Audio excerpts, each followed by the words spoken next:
So we realized this is going to be a complicated process. And so the bishops, represented by myself and Bishop McGrattan, established this task force. And the task force was 4 priests from Edmonton, 4 priests from Calgary, accompanied by 2 medical specialists. They didn't come to every meeting, but they were on call, as it were, should we need to consult with them. And we did quite a bit. So we talked an awful lot about what do we need to do, first of all, to understand the guidelines that are put out by the government to keep us safe.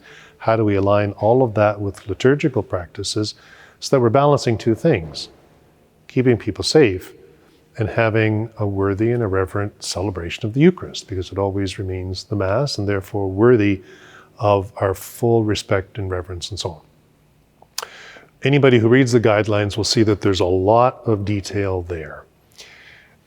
A couple of things that we really spent a lot of time with because we realized it would be important. The first was fair access. Right? If the limit, as it is now in stage 1, is just 50 people, well, that includes the priests, any liturgical ministers, the ushers, cleaners, and so on.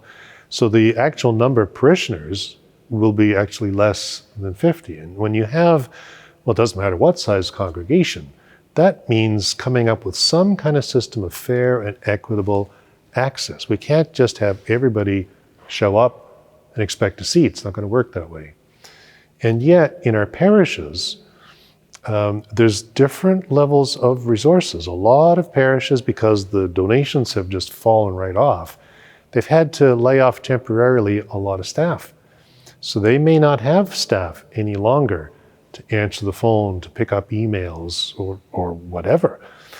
So they're going to have to work out some sort of a system, and we decided to leave it to the creativity of the parishes themselves. They know their own local situation. Come up with some kind of system, maybe of sign-up, pre-registration, work with your pastoral council. What is the fairest, most equitable way in which we can have everybody who wants to come to Mass get to Mass? Now that's going to mean, obviously, that not everybody can expect to get to Mass daily again, get to Mass every Sunday. That's just not going to be workable if we want to have fair access for everybody. So along with whatever system they come up with for pre-registration, we're keeping in place the dispensation from Sunday obligations so that people recognize they're not obliged to come to Mass, especially if they're feeling nervous about coming to Mass or they're in a category that really they ought not to be coming to Mass and so on. That was one complicated issue, and in fact, it remains to be seen how that's all going to work out. This is going to probably be messy for a little while.